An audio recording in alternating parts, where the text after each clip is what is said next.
Welcome to the Value Wrestling Podcast. I'm the big time BT Baldwin. This is my tag team partner, Wallace Clark. and we are here to give you the best value in pro wrestling, sports entertainment today. We are here to be a part of the IWC community the best. We vow to put the value back into wrestling. Ladies and gentlemen, boys and girls, welcome again to another Value of Wrestling Podcast. I'm your host, the big time BT Baldwin.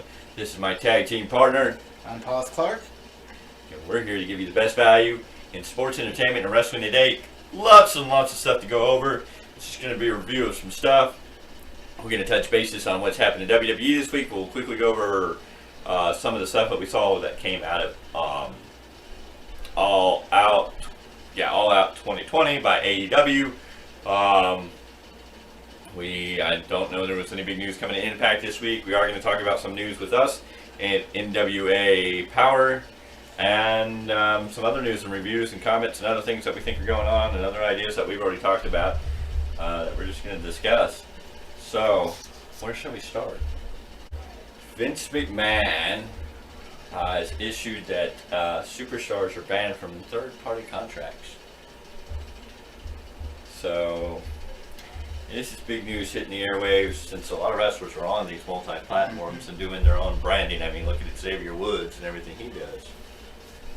There's a lot of people that are calling BS on this. I mean, okay, yes, WWE owns the names to the names that they have copyright to. Mm-hmm. But those who only record under their actual names or other created names, because I mean, it doesn't really apply to Cardonia and Myers now, but they were always under the Major Brothers on their own podcast and used their real names when they were on there. They didn't go by Kurt Hawkins and Zack Ryder on the Major Brothers podcast. So, this report coming from Bleacher Report. WWE officially addresses the rumors as it was prohibiting its talents from pursuing third-party endorsements or using services such as Twitch or Cameo, which a lot of people are paying big bucks for people to go on Cameo and do a video, whatever. For whatever personalized message they want. Mm-hmm. I know some YouTubers are using it for their own personal stuff, which is, smart business. And then, I mean, most of that is for birthday shout-outs, Mother's Day party, something like that. So I know there was a lot of wrestlers who were making their own money off of that. Of course, they were using the wrestling name that's owned by WWE, since WWE has to own everything. Pro Wrestling Sheets, Ryan Satin's provided a statement from the company on this matter. Much like Disney and Warner Brothers, WWE creates, promotes, and invests in its intellectual property. Which is the big terminal name there. But that meaning the stage names of performers like The Fiend, Bray Wyatt, Roman Reigns, Big E, and Braun Strowman. It is the control and exploitation of these characters that allows WWE to drive revenue, which it in turn enables the company to compensate performers at the high levels in the sports entertainment industry. Notwithstanding one word. Notwithstanding the contractual language, it is an imperative for the success of our company to protect our greatest assets and establish partnerships with third parties on a company-wide basis rather than an individual level, which as a result will provide more value for all involved. Let's see. Vince McMahon informed wrestlers on-screen personalities that they had 30 days to cease working with third parties independently because they were detrimental to our company. The report raised eyebrows because it said McMahon was claiming that the WWE owned the licensing rights to wrestlers' real names, not just their intellectual property tied to their characters. Further complicating matter that fans see on television are independent contractors not classified as full-fledged employees of WWE. And let's see. What is this? Do we really want to hear about John Oliver elevated one episode and that? And then we're just getting to the political ties, which I don't really see any big significance in, but it turns into an interesting point. Should wrestlers who are third-party contractors and they're working under contractual agreements with whatever it is, they are their own bosses, they get a 1099 at the end of the year, they're not getting benefits or anything that a full-time employee would be because they don't really work for WWE WWE per se. They are just signed contracts. So how? Well, that's the point. The pushback is going to be: are they going to be looked upon as independent contractors, or are they employees? Now, on the contracts it says independent contractors. So how WWE is going to have any kind of say? I mean, okay, with intellectual property, yes, they have a point. But with the real life names of these people, no. There is no legal basis for it. No, there's no legal basis for it because it's their own names. They're using their own names or another name that they branded that's not copywritten within WWE or anywhere else. Mm-hmm. Then I don't see an issue with it. Again, I mean, I go back to the Major Brothers. So they were the Major Brothers only on the independent. I don't think they ever came into WWE as the Major Brothers. Or did they? After the Edgeheads run, they were known as the Major Brothers. For a very, very short time. But they must have the name rights to that because I wouldn't see why they would run their Major Brothers figure podcast, their Major Brothers figure show. If I recall, presently the podcast called the Major Figure Wrestling Podcast. I'd have to look it up. I thought it was the Major Brothers, or maybe it's just I'm just seeing the Major and just thinking Major Brothers because that's what they want you to think, and maybe they're doing a good job at it.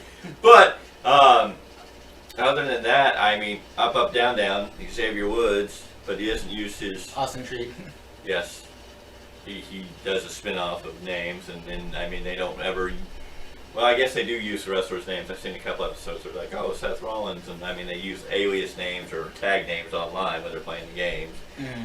But I don't know. But I thought WWE was partnered with Up, Down, Down, and having fun with like. I'm not sure the logistics on that one. I don't know. I mean that, and it really started. Xavier Woods was one of the main wrestlers I think that really started getting this trend where we started seeing wrestlers on YouTube. Of course, now we see a lot of wrestlers getting fired or retiring or quitting, and now doing their Twitch and YouTube channels. We're looking at you, Miro. I'm not really looking at Miro. I'm more looking at Ryback. Ryback was one of the big ones. Miro did it. Now I think from what he's saying, he's not going back to wrestling. He likes what he's doing, and he's happy and content, and he's just over it. I think Vince kind of ruined him for it.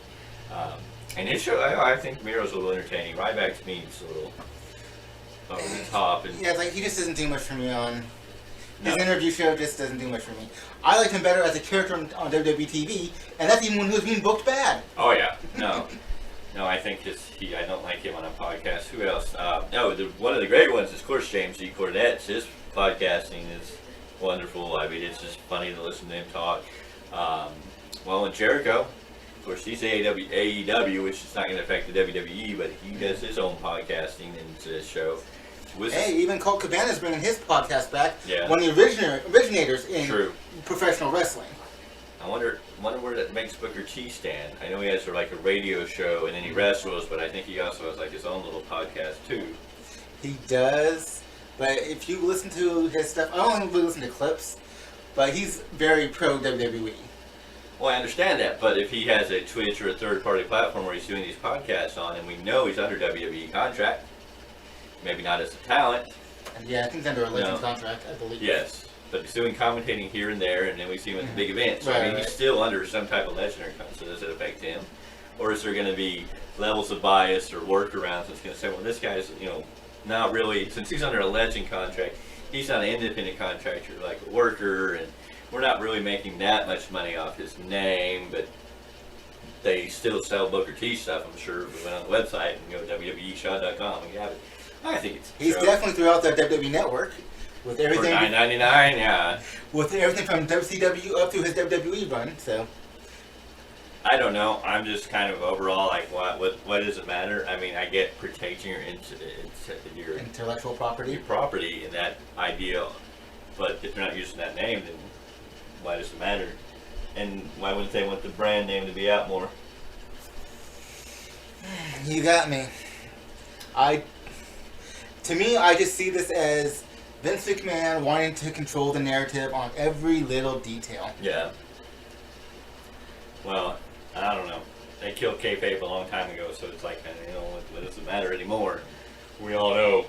And why don't they have a right to go make extra money? They're, I mean, that's what everybody's about. Everybody's trying to make extra money. So, I mean, if they can go out and use what they've created, because the wrestlers have created themselves. As an independent contractor, they've gotten the character over. People identify with who they are, and we know their name, but we can see them and go, oh, you're so and so. So that is who's made that character. So they have every right to take themselves and use the name basis they've created in one area, and then go somewhere else and use what they have as talent somewhere else. Without using that name. You know what would be a good study is going back and looking at the Monday Night Wars, looking at how Scott Hall and Kevin Nash actually got lawsuits over this when they never said Razor Ramon and Diesel. Yeah. But they still got sued by WWE for the likeness, for things of such. Oh yeah, all their character mannerisms and hey yo and all. I mean, they were still portraying with intent or without intent that they were Razor Ramon and Scott Hall in the very beginning. Or no, wrong. Razor Ramon and Diesel in the beginning. Even though, yes, they never said Razor Ramon or Diesel in the beginning. Just like they got bigger contracts when WWE announced that Razor Ramon and Diesel were coming back. But never promised us Scott Hall and Kevin Nash, which was one of the worst gimmicks I think they ever did. That's why you can't do fake characters. Well, let's see, who was it? It was Dr. Isaac Yankem was the new Diesel. Mm-hmm. And who would later become Kane. Yes, and finally get over. And I don't even know who the other guy was that played Scott Hall. Yeah, I don't remember his name, and he didn't last long. He never came back with another character that I recall. So, I don't know. I think it's a joke by WWE to do this. I think it's unfair. I think they just need to let their employees do what they want to do.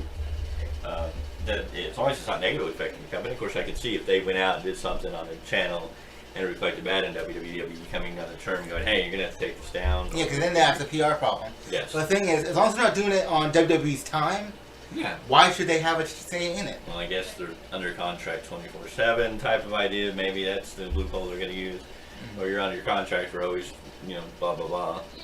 I don't know. It's just a narrative that Vince McMahon's trying to control everything so he can dictate everything. And I guess save characters, because if we see somebody on there like, Lana's on Rusev's show every once in a while, I don't know how that'll affect her, but we see her as more human than we don't see Lana, the character, on the wrestling program. Mm-hmm. So, I mean, it could be in that ideology that he's thinking, well, this could be bad for business. Which I don't think it is, because kayfabe's sort of out the window. We understand. And he's the one who destroyed it. Yeah. And we, not just smart marks, but I think any fan that really knows that these are normal people. We're detached from these are, in the beginning, when we were around, we really, you thought these people were more of these people, especially more in the attitude area. We were, you would think these were, they were real, It wasn't until we started beginning to go, yeah, okay, it's not real. It's not real, that's cool, it's whatever, but we still had more beliefs, and we could still, through it, suspend our disbelief and believe into these things of being these people. Nowadays, I think everybody knows that these are actors that are athletic. So they're sports athletes and actors, and that they're playing a role, and I think we all know that. We know that their persona on TV is not the same way they are at home. And, and that's what, if you listen to Paulie always complains, because that's what's killed it, because back in his day, you played that character all the way, and people would chase you all over the place, and, he talks about times going out to eat and having people trying to chase him down, when people fully believed in those characters. But I think now we're at that point, we know they're human, and I think we're more invested in wanting to know who these people are in real life. I agree with that. Just coin a phrase and steal a finishing maneuver. The paradigm shift is that now we're more interested in the character that we can actually get to know more on a human level. Like, we will invest more time if we really know who this is. I.e., once Roman Reigns stood up and came out and said, I've been fighting leukemia, I fought leukemia for a long time, and now it's back. All of a sudden, he was super beloved. Like, everybody was booing him. It was like, oh, poor Roman. I mean, everybody, all the people were booing and hissing him for so long. And, of course, it was never really his fault he was getting booed. It was just the way WWE was trying to book him and make him the, the superhero. And everybody's like, no, he hasn't earned that spot. And that's the only thing as fans we still have left, is the power to be like, no, we're not going to buy your crap. And so they get the pushback. And that was the only thing that really hurt Roman, was they were trying to put him in a position that we weren't willing to accept him in, because he wasn't ready. He was still, had to find that niche to be up here, It wasn't fair to him, it wasn't fair to us. But when he came out and had leukemia, I mean, everybody was like, oh, Roman, support Roman in his story. It's just like when Tommaso Ciampa got injured. Everybody fell in love with Tommaso Ciampa on a whole different level. So the thing is, and then the WWE writes their own I mean, they do it for stars who are pretty much gone. They rarely do it for somebody now, unless there's something, unless that person's pretty much turning babyface, per se. But the biography stories, they technically either do it for people who are no longer around and do it in the past.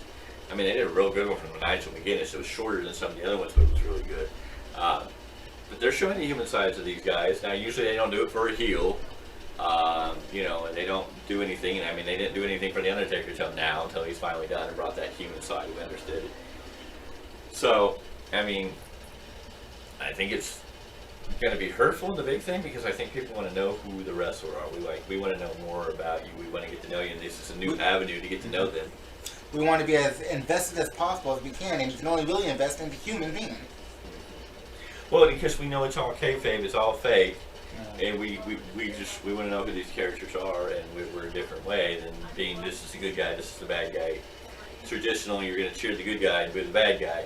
Yeah, we still need faces and heels, which seems to be a gray area going all over the place. Like, I don't know who's good or bad, and I'm like... The gray world order. Yeah. Well, it takes away from me. It takes me out of the experience a little bit, because I don't have that feel of, like, that character being built up and feeling like I can gain attachment and watching the progress. We can't see the dastardly heel beat up the good guy until the good guy finally gets his comeuppance and gets his revenge, and then see the story arc of that bad guy eventually come face because he's worked so hard at being that character that fans have eventually came to respect him for what he's capable of doing. I believe that psychology, the reason why companies like AEW aren't doing it that way, is because it's become so formulaic. It's become so just predictable. The reason why the shades of gray is becoming so predominant is you don't know where it's going, ultimately. But I think it kind of hurts your bottom line, because you're kind of like, I mean, with AEW right now, and we'll go over what happened at AEW. I mean, you can only go so long with the champion beating everybody, but then who do you bring in to beat him?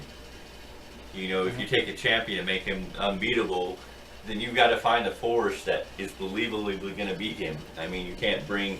Yeah, you could, honestly, you could say John Moxley wins for blah, blah, blah, blah, blah, and you could bring in somebody in Darby Allin and have a quick, one of those schoolboy pins, one of those, luck of the moment pins, and be like, okay. But at the same time, the true traditional form is when you build somebody up this high, you've got to have somebody that can knock them off the peg.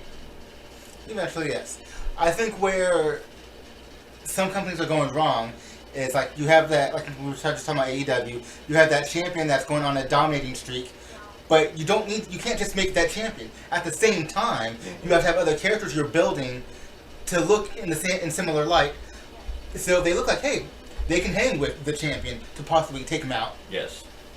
So, and we'll get more into that, but I don't want to give away too many spoilers yet. I mean, everybody probably knows, because we're not, we're a day later than we should be on some of this stuff, but life works its way out.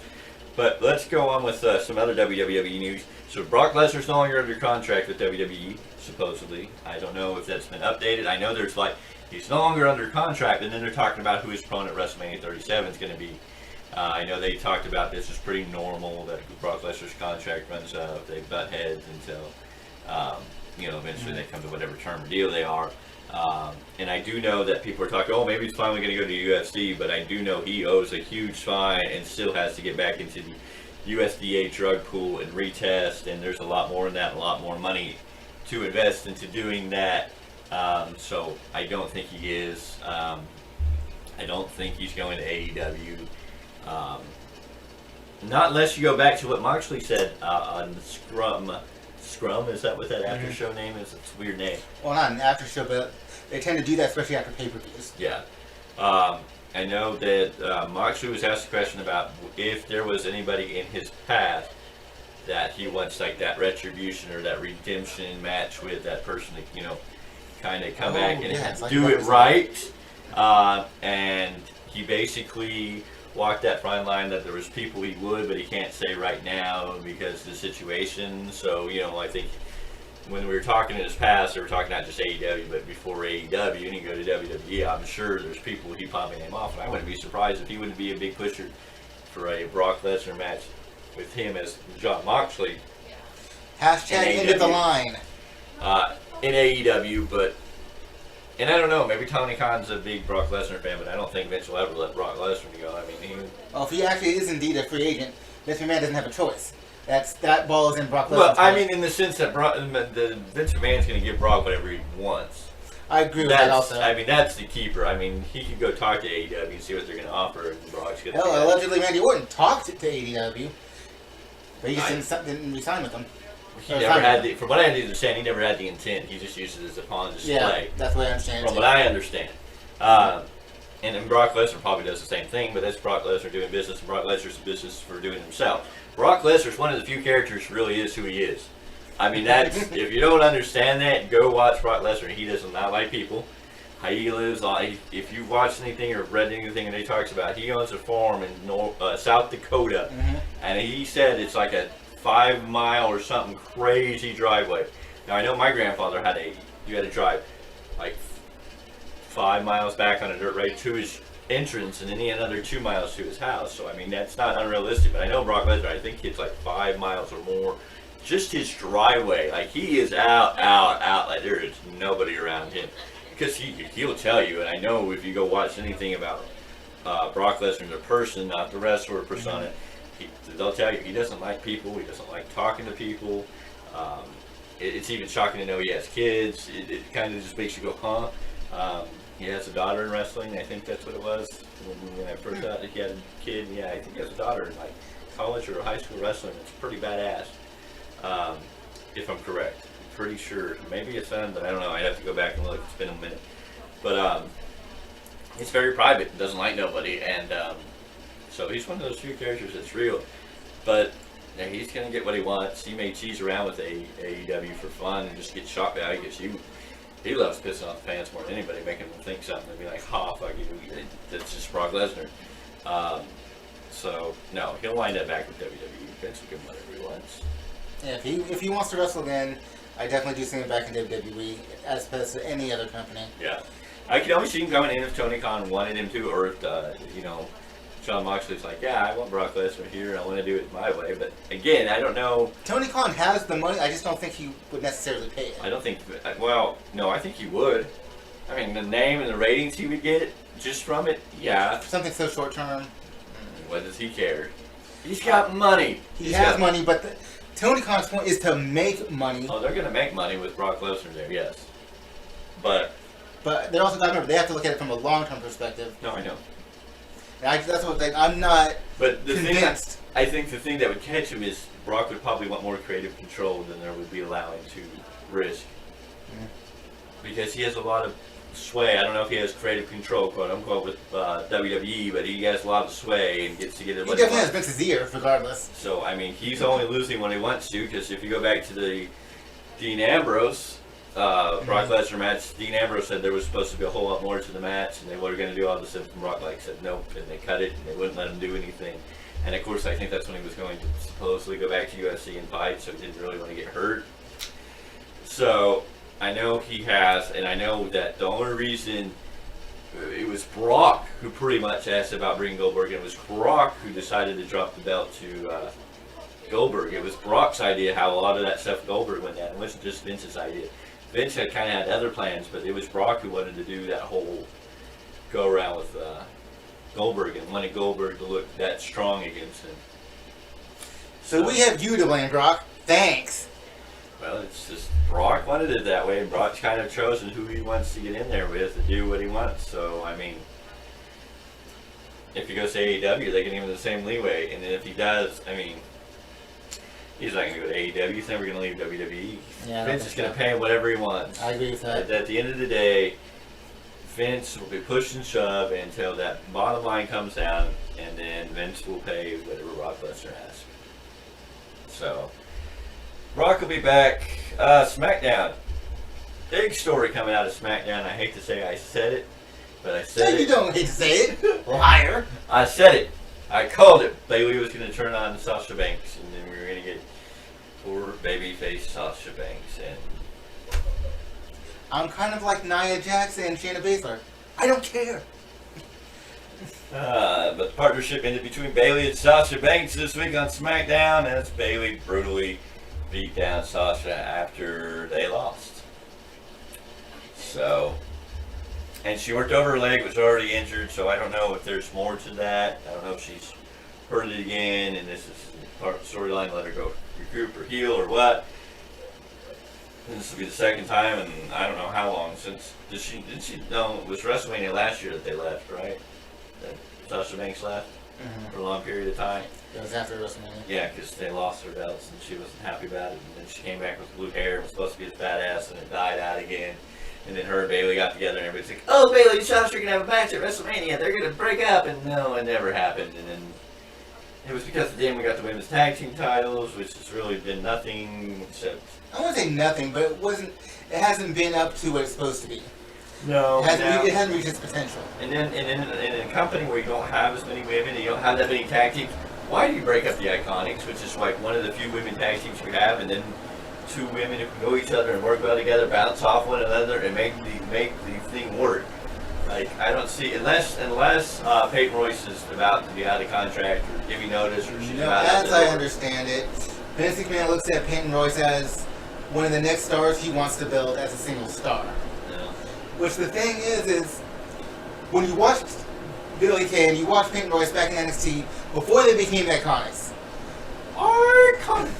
Yeah, they weren't then at the time. And eventually they were okay. Billy Kay even got a shout out on SmackDown first. Got a one-off. But they didn't really become something of value to the company until they were put together as a tag team, as a duo, and they found gold together. That's before becoming their WWE Women's Tag Team Champions. Now the question is, which one's going face? And is it going to be Billy Kay? Since Peyton, I always say that because after they lost their match and they were supposed to be splitting up, they went down to the Raw Underground for whatever stupid reason. They were going to fight. I forgot the two. Ronda Rousey's friends. Yeah. Shayna Baszler's friends. The other members of the. Marina Shafir, and I cannot remember the other. The four horsewomen of UFC. Oh, MMA, anyways. Of MMA, whatever it is. Yeah, I forget. And so then Peyton Royce just threw Billy Kay up there. So I don't know if that was the start of a turn or if that was just. It was kind of weird and it was awkward anyways. I'm like, why are they even in there? Like, now you're really killing this underground. Like, the other two girls, like, yeah, let them be an underground. Now you got two MMA fighters in there, and yeah, they look pretty good in that short where they were throwing some of those girls. That one girl slammed her down hard. I was like, okay, now that seems legit. I don't mind when it feels like it's actually legit. But some of that stuff, like MVP and Bobby gives a little more, but MVP and Shelton Benjamin, they're like, it's a little too gentle. Lashley really tries to make it look really. Well, considering Lashley has actually been in MMA, has won MMA fights. Well, that's my point. Let these people who actually know how to pull that off a little bit. I mean, Roderick Strong was pretty good against Titus O'Neil, and he took him down. And I thought Titus O'Neil was going to come out on their badass, but they looked more like they were really like tussling. Some of those I watched, you're like, no. And especially when the Hurt Club comes in, it's just supposed to be their beatdown. You can just tell it's scripted, and I'm like going. Come on, you got to cut out a little bit of the scripting. Like, you got to let these guys give a little, protect it, but make it work a little more snug. Yeah. So, I don't know. She threw Billy Kay up there. I don't know if that's just the beginning of the split off, or if that's going to be the turn of them going up against one another. Just because we're used to the old formula when a tag team breaks off, they basically battle one another. Or I don't know if they'll even do that, and that's just the way they're going to split. And Peyton Royce is going to be face, or maybe heel. And Billy Kay will be heel, but I don't know. I don't think that Billy Kay is going to heel. Because, I mean... Well, she is heel. She started as a heel. Well, I don't say started, but I mean... Up until that last one where she got thrown in to the ringless ring, or that, ropeless ring, on Raw Underground, there is just... That makes her a sympathetic character at that point. Yeah. No, I know. So, I mean, that, to me... That would make Billy Kay the face, unless she comes out and tries to have an attitude and still try to portray that heel character. Yeah, well, unless they do a recop and then they have Billy Kay throw Peyton Royce in the ring next week and just. That'd be bad comedy.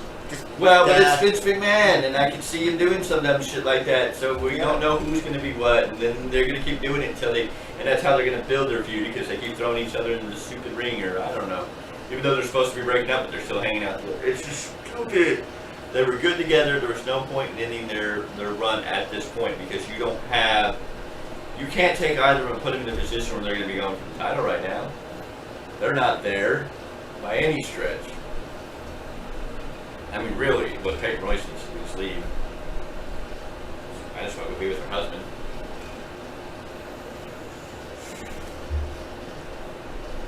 I don't know if she'll get over in AEW, but I think she's better fit over there. I feel like the women, even though the women's title in AEW is rinky-dinky small and just like, the competition's better over there. The problem with AEW's women's division is that they're not really building too many of their own stars. They'll like start for a second and then do nothing. No, they're doing that all over the place. I feel like even some of their male stars, they got some, but I only think the ones that are already like the ones they're building are not too much like they could have done so much more for Cassidy. But I mean they're kind of there, but they really haven't felt they've built anybody. The star power they're using is previous star power from somewhere that's already made a name state. And I'm not just talking about your Moxleys and Jerichos and your Hardys, but I mean, MJF was already pretty well known on the independent scene. I mean, he's already kind of got that star power that pushed him up there. And of course, you got the instant run from Cody because he was buddy with Cody. So I mean, there's nobody that I've seen that's just like AEW that they're taking yet and really pushed. I mean, I guess they're trying to take Hangman, but I still feel like their storyline and the way they keep doing Hangman is more confusing because I don't know who's what or where. Like, are we supposed to be sorry that he got kicked out of the Elite now, or do we feel it is what it is? Yeah. But back to Peyton Royce and Billie Kay. Yeah. I kind of disagree that I want to see Peyton Royce. She's a WWE character. She was, I don't want to say born and raised there, but you know, for all intents and purposes, that character started there. Yeah. I want to see her go through an evolution there and keep ascending. I'd love to see that, but Vince McMahon, maybe his pet project for a couple months, and then he's going to drop it like a bad habit. I mean, Nia Jax's pet project. Ronda Rousey was supposed to. Even Ronda Rousey, I don't know if Ronda Rousey's ever going to come back. But that's the thing. During her year-plus run, whatever it was, I don't care exactly a year or what it was. Yeah, it was a year, a little over a year, but yeah. She was based for all intents and purposes main event the whole time. No, whether she had the belt or not, she was pretty much main event. But I mean, there's been a lot of females that come up that like, we had her quick minute and then she got dropped. Natalia's been up on the top and then dropped, and then on the top they're like in love and not in love with Natalia several times over. Nia Jax they tried to get over and it's failed. They killed Asuka. They took Asuka to the heights of the moon and then let Charlotte beat her for no reason, no valid reason. They did not make that even an enjoyable tasting apple to taste when they let her get beat by Charlotte like that. I mean, at least when we got Becky to beat Ronda and do all that, it was like at least it was felt accomplishment. We haven't felt that accomplishment in a long time. So it's hard for me to say, okay, Peyton Royce stay there and become I'd be happy if she stayed there. I'd be happy if she became a top talent. I'd be happy if she became a champion. I believe she has all that it takes, but she has to build there. But I don't feel like, I feel it's going to be rushed. I feel it's going to be like Peyton Royce is going to be one person, all of a sudden she's going to be up here and be like, oh, she's in the main title picture. I want to see the evolution like you're talking about. I want to see that progression, that earning right, and see her get there. I feel that if Vince McMahon is like, oh, I want to make her a single star, he's going to get his hands in it and rush her to the top, and then it's just going to be a fizzle fade, and he's going to be bored, and then it's going to be on to the next blonde. I'm just saying, it's Vince's all things way. are possible. I don't disagree with the Vince McMahon of present. I don't even know what to say. This is the man who knew how to build stars at one point. Where he lost touch and why, I have no understanding. No. And speaking of building stars, AOP has been released from their contracts. AEW confirmed. WWE released both members of the Authors of Pain tag team, Akam and Razor. The pair hasn't wrestled since March 9th edition of Raw when they were teamed with Murphy and Rollin in a win over the Street Profits and the Viking Rangers. Razor had suffered a torn right bicep, and which forced him and Akam off TV. Why? I don't know. But they were a great tag team. They had a huge opportunity. They did great in NXT Revival when they came over to the main roster. they decided to cut Paul Ellering. That was the first thing that hurt them, because Paul Ellering really was giving them something to build on. Why they put him with Rox? Didn't matter. Yes. Why?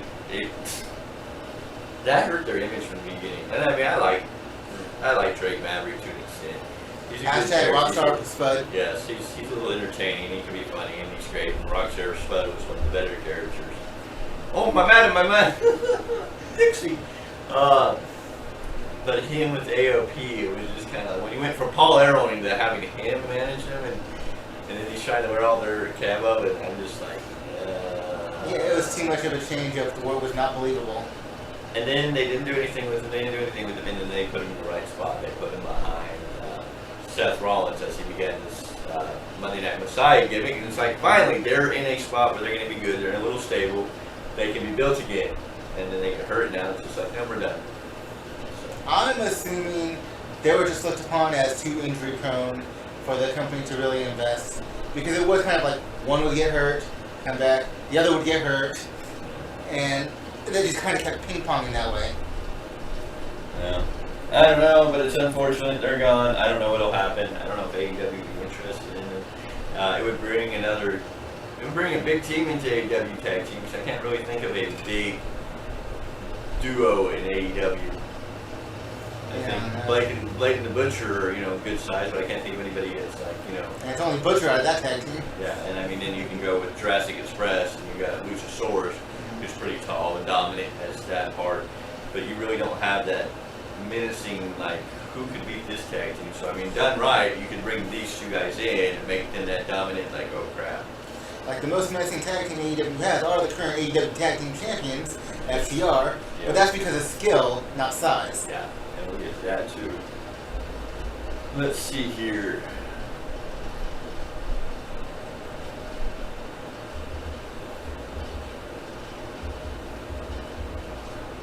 Free agent is where Lesnar is. Big story in WWE this week. Outside of the square circle was reported by PW insiders Mike Johnson that Brock Lesnar is a free agent after his contract with the company expired. That might have been it. Johnson did note Lesnar and WWE have been talking about a new deal, but the two sides tabled their talks after hitting an impasse in negotiation. Lesnar's status has fueled speculation about his future in wrestling, but one prominent AEW star doesn't think the Beast is really a free agent. That I would believe too. And Jericho explained why Lesnar doesn't fit the definition of a free agent as we know it. And Jericho said this, and I quote, "I don't think he's really a free agent at all. I think it would take so much money to pry him away from Vince McMahon on Brock's end, and then for Vince to prove that. The amount of money it would take him to tear him away from the world of WWE would A, be astronomical, B, Vince will never allow it to happen, and C, I don't know if you can make that investment back, or if it would even be worth it for AEW at this point in time, or UFC, or any company other than WWE. Lesnar is one of the savviest businessmen in wrestling history. Last time his contract came due in 2018, which led to speculation that he would return to UFC for at least one marquee match. UFC President Dana White went as far as to say the chances were very, very, very good. WWE announced in April 2018 that Lesnar had re-signed with the company. History has shown that everything Lesnar does is part of some elaborate negotiation tactic to make himself the most money, and Vince has shown time and time again that he's willing to play Lesnar's game, even if it means he can keep the 5-time WWE champion. Lesnar has worked a part-time schedule since 2012. The likelihood of his wrestling career being over seems slim. It seems unlikely he will show up anywhere except for the WWE, which we've gone over. We discussed that. Whether this is true or not, and this may be all storyline BS. You may be already under contract, but they're playing it up to draw the attention and get people talking. Big E ready for the spotlight. Oh, there we go. Let's talk about Big E ready for the spotlight. Is he ready for the spotlight? And why the hell they have Sheamus take him out and put Jey Uso in the match so Jey Uso can go face Roman Reigns at Clash of the Champions? Or was it Jimmy? It's Jay. It's Jey. Okay, I hope I got that right. I only remember because I made that post last night on our Facebook group. Yeah. But you can find the Value Wrestling on Facebook. You can join that group. Keep up to date with us. But Is Big E ready for this spotlight? yeah, is Big E ready for this? They're building him, but no, he's not there yet, which is why they have Jay in for the title match, because that's just. I mean, you well, that's a garbage throwaway match, which I don't even. Well, I can. Well, here's where I'm going with it. Here, I mean, okay. Alrighty, so Big E ready for the big show. No, I mean I know they're still building. It's just kind of weird that they had Sheamus take him out and Jay. Well, I mean it's not weird. I guess at the end of the day, Jay winning the match, like he did, trying to put him in the main title. Like it's a joke of a match. It's a throwaway match. I mean we know he's not going to beat Roman Reigns, but this leads to Roman Reigns being the dominant badass heel. Of like it doesn't even matter if it's family. He's going to run through them. It just depends on how they play that match out. Of course. It also leads me to speculate something that's been on and off again talked about. What if this is the beginning of like he's going to run through Jay and then Jimmy, and then Jimmy's going to be like, oh, you took out my brother, now I'm going to come fight you, now he's going to take out Jimmy.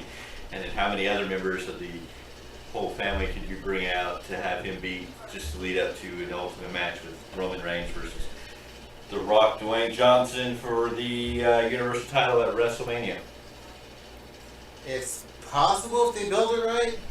I just remember when The Rock tried to endorse Roman Reigns, some years back, he actually got booed because the fans were not ready to accept Roman Reigns at that time. He didn't get booed. I said Roman got booed. That's what I'm talking about. Even The Rock was like, this ain't good. You could see it all over his face. Like, yeah, this isn't going to work. But I mean, you could write that into the storyline. You could be like, look, I tried to give you my endorsement, my stamp, and you threw it away. I mean, they could bring back every member of the family that's been there in some form or fashion, let Roman Reigns run through them, and then have Brock be like, dude, I don't know what's up with you, blah, blah, blah, blah, blah, and then beat him down and humble him down and make him turn face again. I don't know. It just depends on what they do with this story. Right now, it's a little more viable, but there's so many what ifs in this thing. If they bring Brock Lesnar back, how is Brock Lesnar and Roman Reigns going to work together? Yeah, you could do it on different brands, make Paul Heyman work both shows, but ultimately, like at some point they can't both work for Paulie and not come together. And they have so much history. It just doesn't work. I just feel like it's going to be this screwy thing, like we're going to get a heel Roman for like 6 months, and by WrestleMania or after WrestleMania, he'll be babyface again.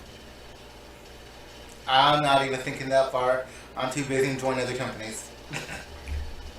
I'm just concerned that it's just going to be another thing. But Big E as world champion, no, not yet. Hopefully sooner than later, so we can get there. And I would definitely like to see a Big E championship run, and hopefully be longer than Kofi's. No offense against Kofi, but I didn't like the way he was booked. It won't be. It won't be. Simply because if they were going to give him the belt, they would have done did it a long time ago when he was hot and young, and they've never cared to give it to him. And what's next? Now that they're going to give it to Big E, are they going to give Xavier that chance too? I don't think they see Xavier. They seem more like the Miz, like a utility player. Okay, but that's what they saw Kofi as, and they finally broke down and got themselves screwed in the corner and gave it to Kofi.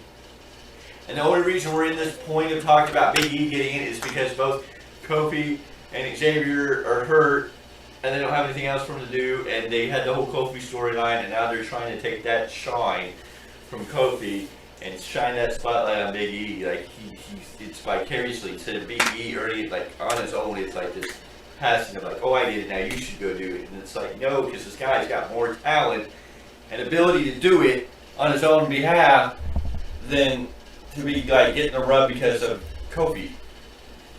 That's what irritates me, the way it's being played out. Like, oh, now Big E, go do it, buddy. We're not here to help you. We can't do a tag team. We're injured. We're on the show, but you go get that world title. We believe in you. It's like, no, Big E should be doing it because he's a freaking dominant talent and can tear anybody down. It should be a viable threat. Face or heel, it doesn't matter, but I mean, he should be a viable threat for the longest time. Why would you have a threesome and not have one? I mean, why did they ever all have three have titles at one point? You could add Well, they did. I take that back. Kofi was world champion. They were tag team champions briefly, but that was only towards the end of all this. Like, they should have been tag team champions. Kofi and Xavier should have been, Xavier should have been tag team champions. Big E could have been Intercontinental champion. Simple as that. Or U.S. champion. Vice versa, you can pull any one of those out, switch them out however you want to do it. But I'm like, they never did that to give that group more strength. But Big E should have always been. But just because they didn't do it before doesn't mean they can't do it now. No, but I mean the way they're doing it, it's not impressive. It's shining off of Kofi. I mean, it's like, oh, Kofi. Even with shining off of Kofi. Like, this is barely started, so it's like, I'm still looking to see where the story is going and how they do it, if they do it. If they do it, it'll probably be he might win the Rumble and go to WrestleMania. Just to give that shock value. It'll either be that or it'll get banned by Rumble because everybody will think it'll be Big E that's going to win it, and they'll switch it up just to be like, oh, see, we can be spontaneous and do weird shit. Or he's going to go to Royal Rumble and win it. Win the Royal Rumble. Which I don't know if that helps him. I don't know. It depends on where he comes in and who he gets the big elimination, where he is at that time. And then he goes to WrestleMania, he's going to win the title. And it's like, that's the painter that's kind of being painted. Now, they could screw that off. Because, right now it looks like Roman's going, I don't know what direction Roman's going, but there's talks of Roman versus Rock again, so they could do that. And I don't know if Drew's still going to hold the title or if Orton's going to have the title. You could have Orton against Big E, which I don't know if that's I don't know. Or you could have Drew against Big E, I don't know, maybe. I like it a little more. Not much more, but more than Orton. But at this point, I'm telling you, Reigns going to have the world title, the Universal title at WrestleMania. That's just fact. So, I mean, if you want Big E versus Roman Reigns for the Universal title. Well, better WrestleMania than now. So at least that's time to build. So it's hard to say. I don't know. I just wish it was more organic feel to Big E's push to the top. Than that I feel like they're just using, oh, Kofi did it, you can do it too. I feel like it steals away from what Big E has to offer. Anyways, so that's been some of the WWE stuff. AEW just had their All Out 2020 pay-per-view. And we saw Joey Janela with Sonny Kiss take on, I don't know how to pronounce his name, Serpentico? Serpentico? I don't know. That was the match we saw there, but he had Luther. I really don't know. I haven't gotten to know that. Joey Janela, of course, did win that match. Yeah, it was a one-on-one. They had their respective partners on the outside. And then the Dark Order's Alex Reynolds and John Silver.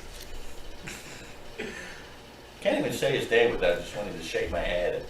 The thing is even though they're more or less jobbers, I'm entertained by them, which is what makes them stars. Yeah, true. They took out Private Party, and Private Party, that was pre-show. Private Party won that. So then we get to the first match on the card. It was tooth and nail match with Dr. Britt Baker versus Big Swole. And Big Swole was the winner there. The Young Bucks had a good match with Jurassic Express. Quite a bit back to forth. Of course, it was a super kick party that got it for them in the end. And the Young Bucks were the winners. And I think that's what sets them up to take on the Tag Team Champions, which we'll get to shortly. The Casino Battle Royale. The first group out was Trent Beretta, Christopher Daniels, The Blade, Jake Hager, and Ray Phoenix. The second group introduced Frankie Kazarian, Will Hobbs, Chuck Taylor, Santana, and Ortiz. The third group was Billy. He's not Billy Gunn. He's just Billy. Part of the Gun Club. Billy and Austin. And then Penta El Stero. Brian Cage, Ricky Starks, and Darby Allin came out in the third group. In the fourth group, of course, we had Shawn Spears, Eddie Kingston, The Butcher, Sonny Kiss, and the Murder Hawk Monster Lance Archer. Because why not say that horribly, horrifically overpronounced name of the Murder Hawk monster, Lance Archer, because Lance, it makes more. not Hoyt, Archer. The Murder Hawk monster.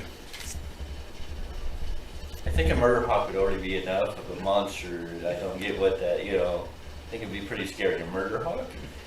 Something that murders a hawk. That's pretty, a hawk's a pretty badass bird. I mean, anything that can kill it, I'd be like, okay, I don't want to mess with you, but no. It's got to be a Murder Hawk monster. So this is the thing the Murder Hawk's afraid of. It's the monsters. It sleeps under its bed, or its nest, excuse me. Anyways, and then the Joker, the surprise debut of Matt Sydal in AEW. And Matt Sydal took a brutal burn, a crash and burn, and I got some information on that too we'll talk about later. But that was horrible. That was wrong. I know we're not supposed to cuss, but I think I labeled it perfectly. Instead of the shooting star press, the shitty star press. But that's just because he slipped. Yeah, he did slip. In the end, it seemed like everybody was outside. I think it was Matt Sydal and who was the other? Blade. And then they all kind of lined upside down, and then the Archer finally played out. And Lance Archer, the Murder Hawk Monster, is your winner. So now he has a future opportunity at the World Championship. The Murder Hawk Monster, Lance Archer, is the number one contender for the AEW Championship. So the one guy I would team with John Moxley is going to be the guy that's going to go against him. I don't know. I'm not impressed with the Murder Hawk Monster, Lance Archer. Well, here's the thing. He already lost to Cody for the TNT title. What makes us feel like he's going to beat John Moxley for the world title? And they had such a great storyline when they brought him in, and then he just got to Cody. It's like, yeah, you take. Then the next match has a lot of heat, which we have some updated news on. The Matt Hardy versus Sammy Guevara. Matt Hardy takes damn. This is probably the one where most people have heat. I think this is what probably killed most of the night for everybody. People are not happy with this pay-per-view. And overall, I don't think there was anything great outstanding in the end from fast watching it, per se. I just see what they did, but I don't think there was anything great, but I really do believe that you were right when you said I think this took most people out. When they got up on that device, I think it was a cherry picker they got onto, and they were fighting off, and then they went Sammy speared or whatever Matt Hardy off of it, and Matt Hardy went a little further than he should. His lower back hitting through the table, but his shoulders and his head bouncing off the concrete, and Matt Hardy was out. That was not acting. That man was out. He was laying there. He was out. And then they let the match continue a little bit before what's her name? I forget. Aubrey, yeah. She called for the X right away when she's all knocked out, and then the camera cut away for a minute, and then he slowly came to, and then Sammy Hagar, and they kept having the match. Sammy Hagar. Oh my gosh, Sammy Guevara. It's your fault. I'm looking at you going, Sammy. And if anybody knows our relationship, he was a big Sammy Hagar fan. Oh, I still am a big Sammy Hagar fan. But that had nothing to do with wrestling. I know, but I look at you and I think Sammy, and it just goes Hagar instead of Guevara. Why? I don't know. Maybe it's just you being here and I'm knowing, oh yeah, Sammy Hagar. Because I would have never known that name any other way. But the fact of the matter is, Sammy Guevara. Sammy kept attacking him, and then he kind of went down, and he was like almost carrying Matt Hardy around. Matt Hardy was like a ragdoll. Jello-legged. It was bad. And then finally, the referee stepped in again. She called for the X. She called for the bell. The doc came over, and then they stopped the match for a little bit. And then Matt Hardy started walking again and pushing every way. And then they attacked Sammy again, and then they went back and restarted the match. Not just like stopped the match or anything. Like they rang the bells, ended the match, and then restarted the match for no apparent reason. Rang the bell to restart the match.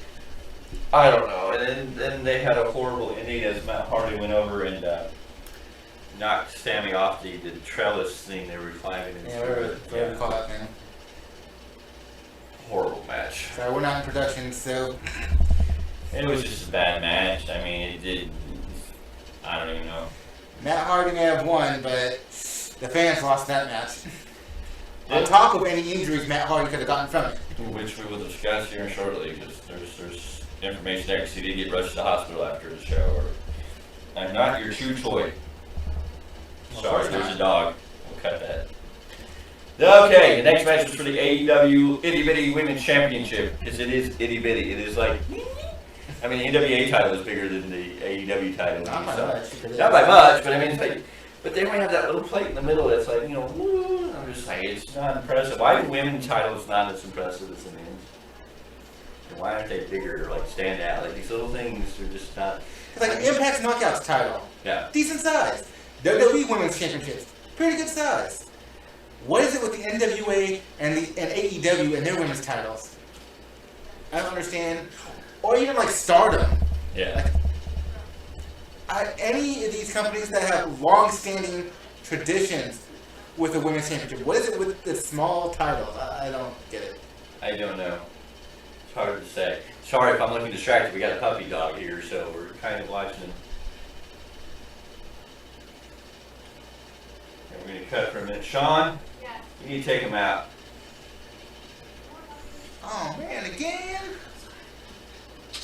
Let's go. Yeah, he doesn't want to go. He's opening the door.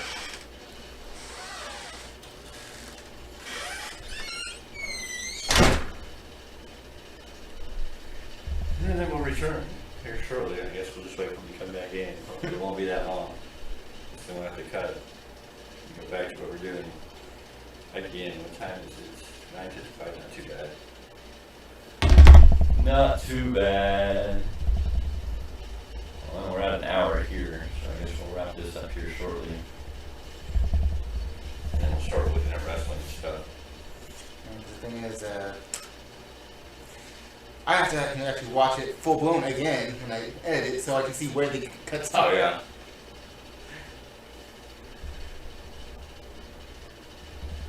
Peter, Pumpkin Eater, Hyper, True Train, Horse Day. ¿Qué? ¿Por qué? ¿Por qué? Wow. Jericho 17-7-1. And Orange Cassidy's 8-5.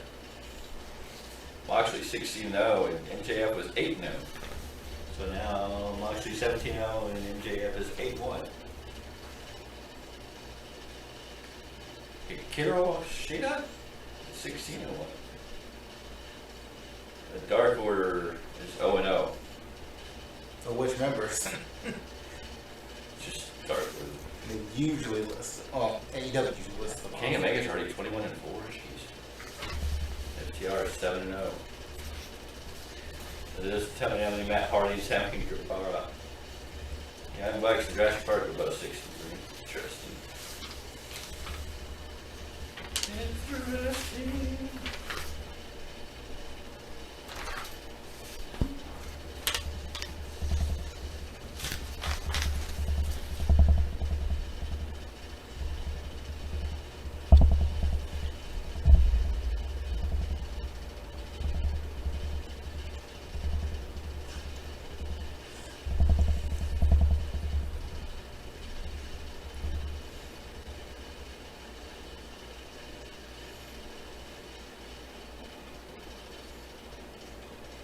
By Boy Scout Popcorn.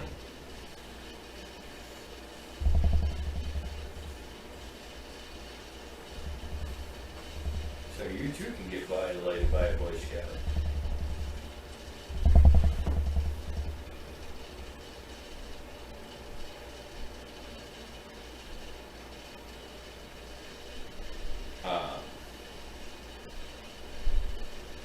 Jay Chinny.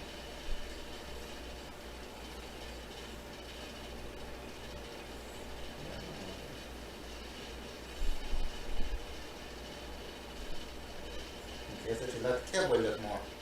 That's all that tells me. It just kind of surprises me. Like, She goes back and forth on a lot of things. It's whatever her mood is.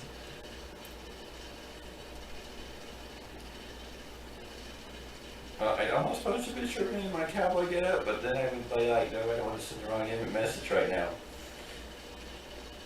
Apparently, I piss off people's husbands by accident. Ultimately, though, that was her fault, not yours. She's the one who couldn't keep her emotions in check. No, I know, because I told her, yes, I love her, but I'm always going to love her. That's never going to change. And I didn't tell her, like, I'm in love with you. I just told her, I still love you. I'm always going to love you. That's never going to change. You're my first love. I mean, that's fact. In a different world, different place, maybe things would have been different. But I told her 1,000 times, I'm like, if you're happy with your husband, and I support him, I'm here to be your friend, and I hope you do the best. And I told her straight up, I'm like, I'd be there. If he called me up and something was going down, I'd be right there to be riding right with it. I got no problem with that. Of course, she would never come back and tell me any different. And then when we got to it, like, oh yeah, I've been telling him everything. And I'm like, oh my God. I get being open and honest. So. Go, Buggers. Shut the door, please.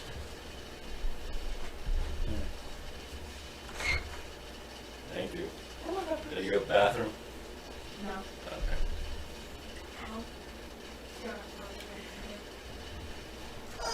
Alrighty, and we're back. Here we are.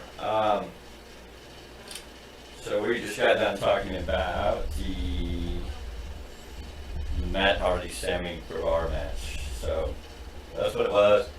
And then we were talking about the women's title, which is just different. But we had the AEW Women's Champion Hikaru Shida versus the NWA Women's Champion Thunder Rosa. Thunder! You just want AC/DC to play. Thunder, yeah. So that was a decent match for women. Shida, of course, wins and goes on. But it was a great showing. And that was it. Then we had the Dark Order versus the Natural Nightmares. Dustin Rhodes, QT Marshall, Scorpio Sky, and Matt Cardona. Yeah. It's a mouthful to say. And of course, the Natural Nightmares win. Dustin Moose roll up 1, 2, 3. Who pinned him? Was it Dustin? Mm-hmm. Yeah, Dustin pinned Cole Cabana, and the Natural Nightmares, Scorpio Sky, and Matt Cardona go on to win. Of course, this is when Mr. Brody Lee comes down and starts yelling at Colt and smacks him around a little bit, and it was kind of funny because people hooked him up, and they were making like all people knows how to feel it to be the brunt of Mr. Brody Lee's abuse. So, nothing that I can speak of there. It did what it needed to. Now we're getting a match on Wednesday versus Mr. Brody Lee putting the TNT title on the line against Dustin Rhodes. And natural. Yes. The next match was the Tag Team Championship match, and the Tag Team titles are nice there. FTR versus Adam Page, Kenny Omega. Everything was written in the stars in this. I mean, you would have to be living under rocks not to see the ending here. FTR continues to be undefeated as they become the new AEW Tag Team Champions, who will now probably go in to face the Young Bucks. This is why I said they beat Jurassic Express. And now FTR's championship, we've seen this being built, so it'll probably be FTR versus Young Bucks on November 7th at New Gear. Yeah. Full Gear. Full Gear, which seems to be next pay-per-view. So that's where I think we're going there. At the end of this match, we've seen Hangman Page lay it out. Kenny Omega looked like he was going to whack him with some type of table or something. I don't know what it was. Then he didn't. He threw it down. He walked out. He told the Young Bucks to go with him. Of course, they didn't go with him, so I don't know. Maybe we're seeing a change in Kenny Omega. Maybe we're finally going to see the cleaner. They've been teasing. Between being the Elite and Dynamite, they've been teasing it. Yeah. So we may be seeing that change in Kenny Omega, which will be nice because he's got more talent, and I think he's really had a chance to show. Oh, for sure. You look at his work in New Japan, and you look at his work in AEW, there's a lot more he's got to show. So hopefully they'll let him go and he gets to do that, but FTR was the team that needed to go over now. You split Hangman Page and Omega. I'm sure it's going to lead to a feud because if you watch All Elite, or being the Elite, Nick and Matt kicked Hangman out of the Elite. So Now the Elite are They 3. did it on Dynamite, and they showed it on Being the Lead. So it's like, if you don't know by now, Yeah, so the Elite are down to 3. You just have the Young Bucks and Omega now. the original Elite. Yes. But that doesn't look like that's going to hold up after that last show, and they didn't go with Omega, so there seems to maybe be That tension doesn't there. say anything to me yet. Yeah, it's a little gray area. He wasn't happy. I mean, if he comes back as the cleaner, and the Young Bucks are still supposed to be somewhat face, I don't know. They kind of have their own tweener status. Yes. Look at what they do. So, I guess we'll have to wait to see what comes there. FTR wins, and that's all that matters. Then in the match I just think was a total joke. It was the Mimosa Mayhem match. Orange Cassidy versus Chris Jericho. The greatest part of this match is that Jericho comes to the ring and the whole audience that's there, wrestlers, managers, whoever's filling the seats, and the fans that were there, the small group of fans that were out there all singing the sing song, and you can try to see him holding back that everybody's singing my song smile. Like he's like trying to fight, trying to stay in character, Yeah, but definitely trying to stay in character. but not having an easy time. This match was, I never understood why they said a pinfall or submission when we knew this match was going. Somebody had to go in the Mimosa. You're not going to have a Mimosa Mayhem match. You're not going to have these big tanks and Mimosa on each side of the ring and not have somebody go completely in it. Now, I don't know why it had to be submerged in it. I don't know where that all They came kept from. doubling and tripling down on that word by the commentary team. It was just Every few minutes, oh, you got to submerge the minute. You can dangle your foot in it, you can get your head in it, but you have to be submerged to lose. Submerged. Did I tell you they got to be submerged? They're trying to get a word over like they were Chris Jericho. Who did get submerged Yeah. in the Mimosa. And that's what happened. Jericho tried to do almost like a razor's edge to Orange Cassidy off the ropes. He was on the outside of the turnbuckles. He had Orange Cassidy on top like a razor's edge, looking like he was going to razor edge powerbomb into the Mimosa. Orange Cassidy slid off, turned around, and Superman punched once. And Orange punch. Orange punch, which I think he does a whole lot better than Roman, but I think it's more unsuspected in that case. Like he just, we don't get all that hand cocking. But Orange Cassidy hit him the second time, and Jericho went completely splash, and that's it. Orange Cassidy is beating Jericho again, and I guess that's the end of their feud because there was nothing afterwards. There was no. The announcers tried to make it sound like it was a big deal afterwards, but I mean, it was just kind of. Jericho didn't even do like he's like, I'm upset that I'm in this mess afterwards, which kind of shocked me. Like he's normally like. He's so over dramatic and some of that stuff. He just didn't really give me that. Like I thought he would throw more of a fit of being thrown in some Orange Mimosa, but otherwise it was kind of lackluster ending. Orange Cassidy. Or you can also take it as he got hit so hard, plus the fall, that he didn't have much energy to give in the first place. Yeah. It all depends on how you want to take it. I don't mind it that way, but it is what it is. I think it was just another lackluster match. I thought, there should have been some better stipulations to this. Like there was some that should have been in the idea of Orange Cassidy or Jericho having a one-up on Orange Cassidy. It should have been a match where really made Orange Cassidy look like the bigger underdog. Yes, everybody should have been like, oh, Orange Cassidy being Chris Jericho. Chris Jericho's a super mega star, and Orange Cassidy's just this little guy. But I guess knowing enough what he can do on Independence and being a fan of Orange Cassidy myself, I'm like, okay, I can see him be, it's like I can see it already. Mm-hmm. Like I don't see, maybe like some people be like, oh, but Chris Jericho's this amazing superstar and Orange Cassidy's just nobody. So yeah, this match was great because he got over Chris Jericho and now become somebody. And I'm kind of like, no, I wish there would have been more that would have been like hindering Orange Cassidy. There needed to be something that was going to hinder him in a way, whether it was a steel cage or a no DQ street fight or something that was going to give Jericho the edge, but still let Cassidy win in the end by, some form of, heroics of overcoming. It couldn't have been dirty because then we still have to write the match, but you wanted Orange Cassidy to come over and win. Just knocking him into the Orange Mimosa is kind of like, okay, cool, but you didn't get that final, like, is he solidified? Maybe in some people's eyes, but I'm like, yeah. I guess it's because I'm looking at the Independents, know more of Orange Cassidy, and like, go, he can do more. I don't doubt that he could do more. By the same token, it's like, this is not a main event. Could be, but it's not a main event status yet. For all intents and purposes, to a national audience, Orange Cassidy is just getting known. Orange Cassidy is just getting put over. It's like he's still got years ahead of him. He's still got time to build. This is just our first taste. In this last, year and a half, whatever it's been, that AEW's been a company. Yeah.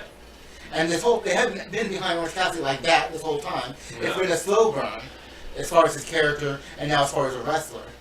So, I think for a first taste, I think this is pretty good. I don't know. I just don't like the match. I just think it was a shoddy gimmick. I get Chris Jericho and his bubbly and Orange Cassidy and his orange juice, mix them together.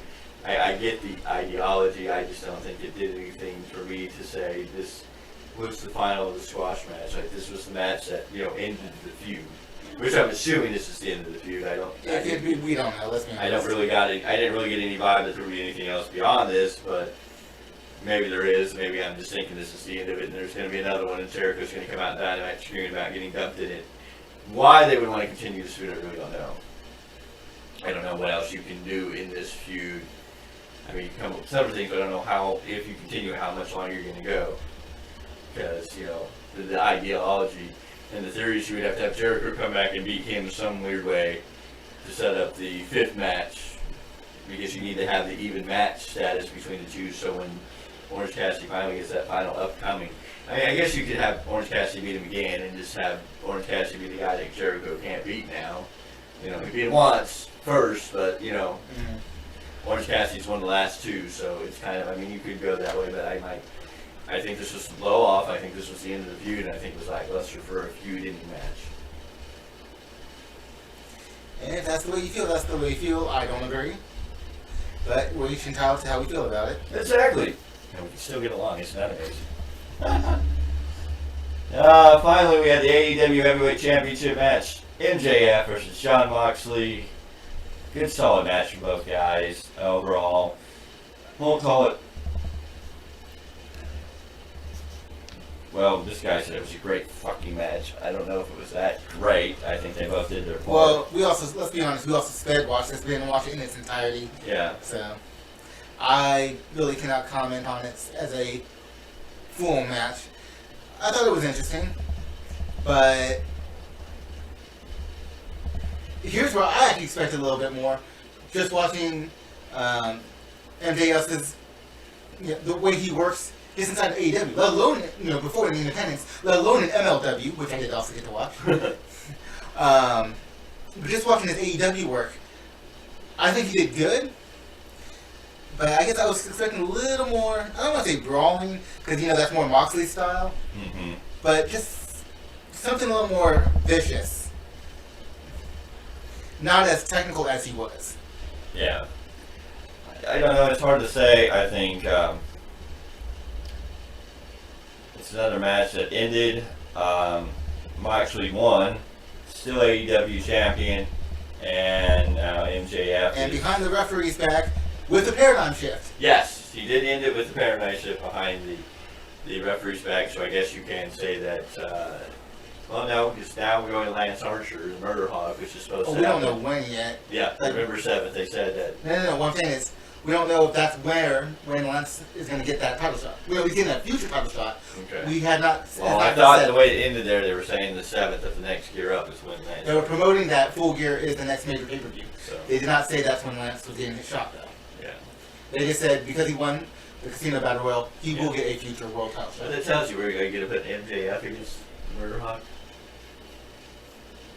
Monster. Probably not.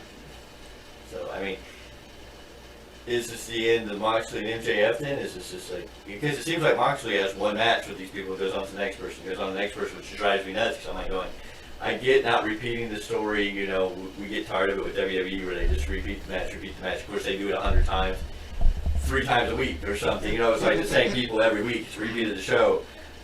So it's slightly different. You've got to kind of have a small feud, and it's like Moxley's not really feuding with anybody. He was feuding with MJF, but he beat MJF. Now it looks like Lance Archer's next guy in line for the title, technically. But does MJF get to come out and say, "Oh, you used Paradigm Shift, you cheated, you get a rematch? Is that going to be at Dynamite? Is it going to be at the next pay-per-view?" And then if Lance Archer's the next guy in line, are you going to give the title to MJF to face him against Lance Archer, or is it Moxley? And then if you go Moxley now, and now you move him on to the Murder Hawk. Where does Moxley lose? He's 17, 18, and 0. And I don't know, what is he going to go 172-0, and then all of a sudden they're going to bring Goldberg to go against Dean Ambrose or John Moxley? Sorry, WWE, my bad, your fault. I mean, I'm just like, you can only build your champion so much when you don't have somebody on the other end. I mean, Moxley's beating everybody. Moxley's like up here with this title. You don't have anybody here that parallels him. That's like, that's the guy that's going to take him down. Am I supposed to believe that's going to be the Murder Hawk Monster, Lance Archer? Just because he has some freaky name like Murder Hawk Monster? Fuck is a Murder Hawk Monster? I don't get it. The name drives me nuts. What is a Murder Hawk Monster? Anyways. Nah. You see? This is when they swerve you and just bring Chris Jericho back in the main event scene.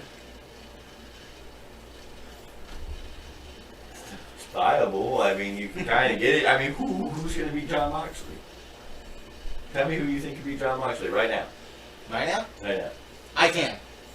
With a gun, because I can't do it. You know, my ass ain't athletic or anything. Who in AEW could actually beat John Moxley in the match? And be... Anyone in AEW could beat John Moxley if they wanted to book it that way and build it right. True. But that's the thing. They have to build someone, and they haven't. Exactly. That's my point. They haven't built anybody to be that force that he's got to hit that brick wall. That one person's going to possibly take him down. I mean, they were doing that with MJF. MJF is viable because MJF's earned that credit. But now he's beating MJF. So what's that do with MJF? Where does MJF go from here? Work after work till we see what his next thing is. I don't even know who would face MJF. I don't think there's anybody I mean, Hangman maybe? I don't know. Like Hangman and Omega are free now. Well, they're gonna be fighting one another. I'm sure. You're basing it off of tradition. Maybe they won't. Maybe they won't. I guess. It's all just, I don't know. Anyway, that was All Out. I wasn't sold in. And now, we talked about this earlier. Matt Sydal was the Joker, and my dad Sydal came out and botched. Many people are saying it is the botch of 2020. It is I can see that. I can see that. Of the year. He went for the shooting star press, slipped and fell on his hip. And then he took to Twitter and he wrote, and I quote from Matt Sydal's Twitter, "I think that was a sign. I'll be using all new material next time. Stay tuned into to see what I'm saying." He later added, "Slipping was bonkers. That was the first and hopefully last. Thank you all for the kind messages and check-ins. I'm beyond honored to be a part of All Elite or AEW's Wrestling's All Out." So Matt Sydal takes a nasty ass. Oh, That was horrible. Now he's like, okay, I don't think I'll do that anymore. Quote the BT, nevermore. B team? B team, go, go, go! That's one of you. Matt Hardy, originally, update here we have originally Ribby Hardy gave an update on Matt Hardy after his scary fallout last night's AEW All Out. Really now that he was still in the hospital. Ribby posted on Twitter this morning that to note Hardy's requires additional imaging after a CT scan was done in regard to his head hitting the concrete during a botch spot in the match with Sammy Guevara, and saying that it is 1,000% a concussion. They needed initial imaging done after a CT. He's still in the hospital. Anyone with eyes could have told you that. It should be noted that it says here that the Southern California Orthopedic Institute website states the following on concussions, and I quote, "It is important to note that since a concussion does not show up on an MRI or a CT scan, these tests may come back as normal. It does not indicate that the athlete didn't suffer a concussion. A clear MRI or CT scan does not mean the athlete is clear of a concussion injury."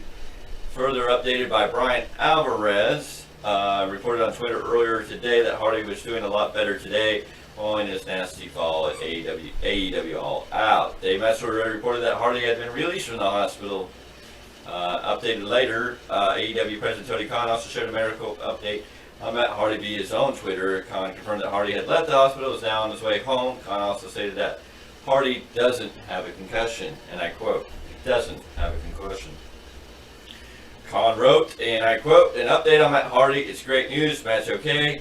We sent him to the hospital as a precaution, and he's passed the MRI, the CT scans, and he doesn't have a concussion.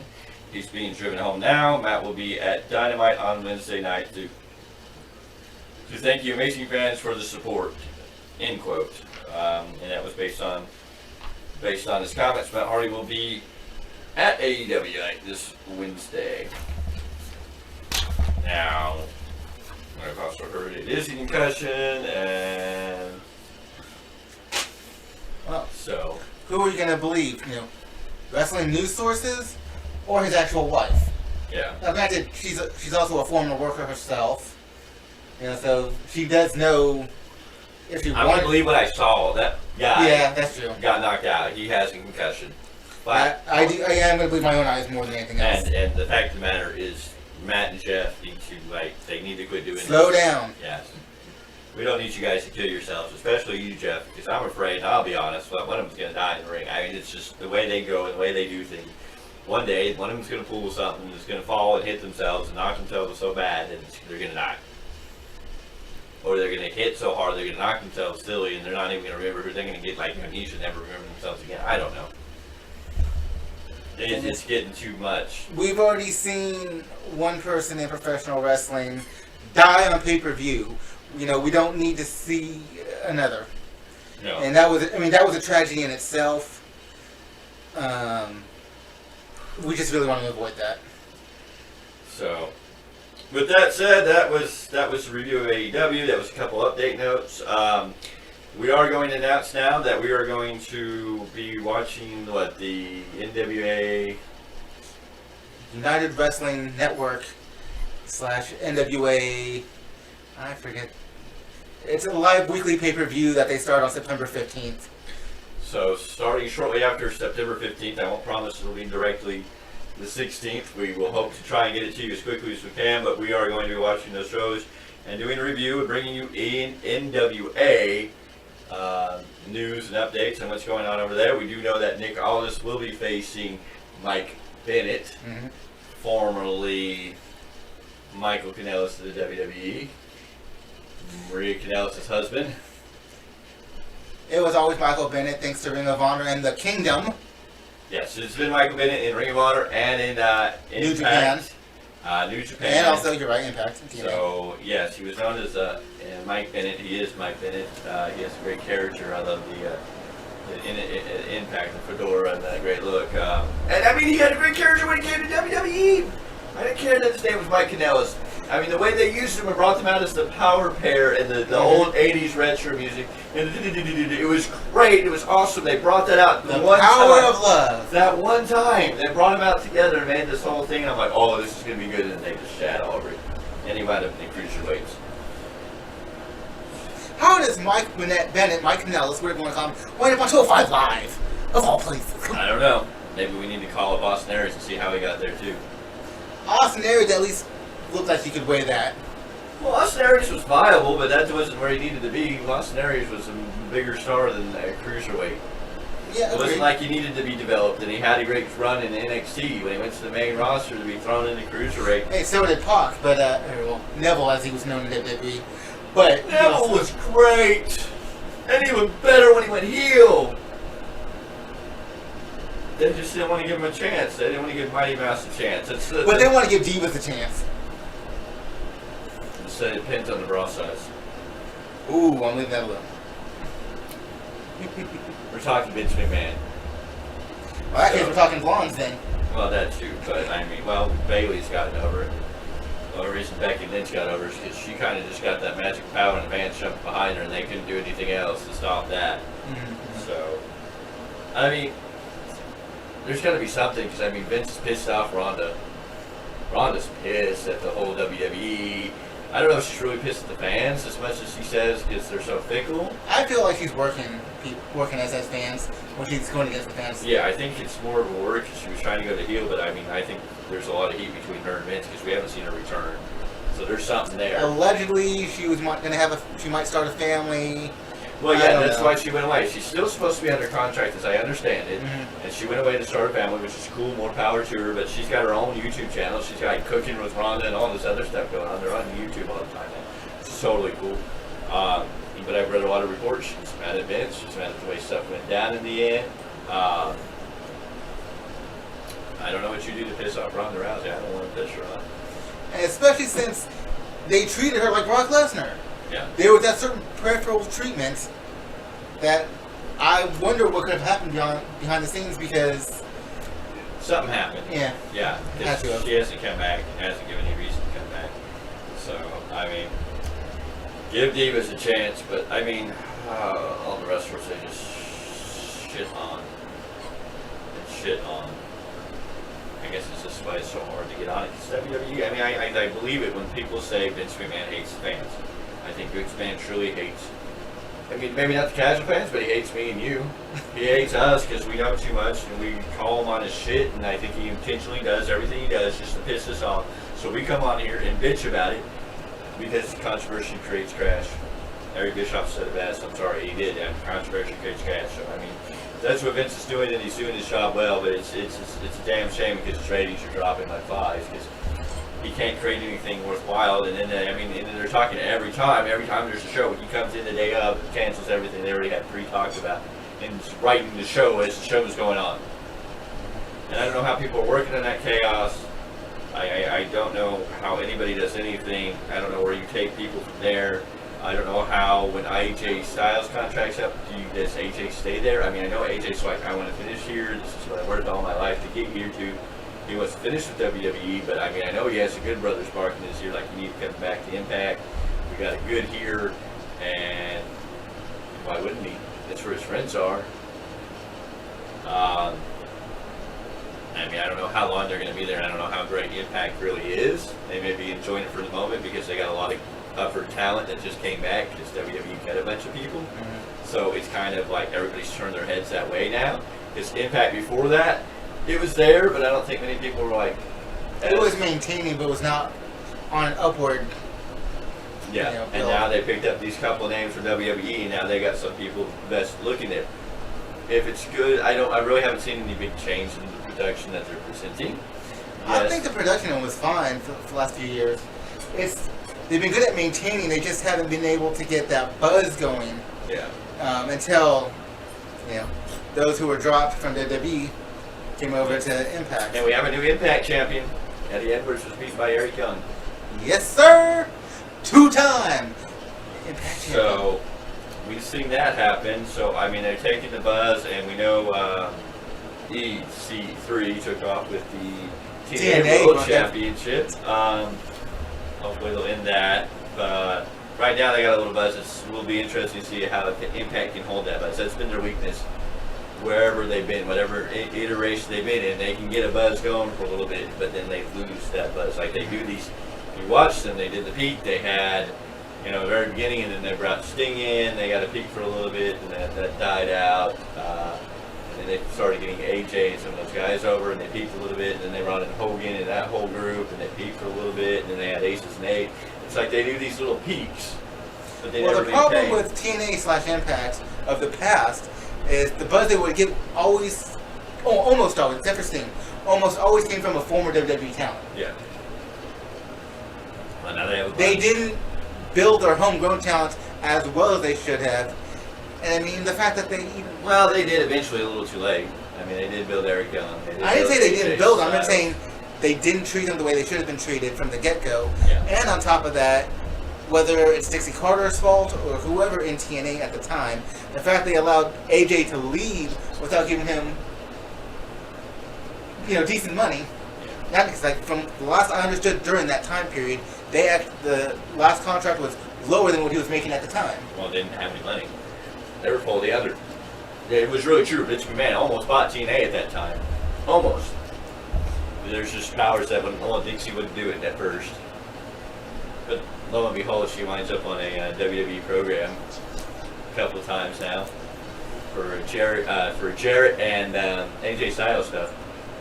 Yeah, but she was against selling TNA to Vince. She was trying to do everything not to sell. She was not willing to sell to Vince McMahon. They almost bought the TNA library. They bought pieces of it. That's why we got some of the TNA stuff, and they did, I think, an AJ special, and I think they were able to do a little bit when Jerry got into the Hall of Fame, I don't remember. But, yeah. They did buy pieces of the library they wanted to fill in their stuff with. Now, were they able to buy it or were they licensing it? Maybe licensing. They got pieces of it. I don't know how much of it. Because for a while there was actually talks that they bought the library and they were going to put it on the network.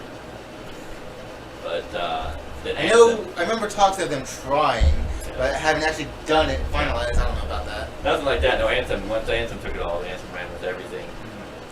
That's why you have Impact Plus now, which is the whole TNA library plus. And part of that was also the whole mess with Billy Corgan that held that up too. Fair. Because Billy Corgan was not happy because he missed money and then he was basically being shoved out the door. So I don't know. I mean, Impact now is what it is. They're still. They used to be the backup program in WWE, but now you have AEW, and so they're floundering down the line. They used to be the alternate programming.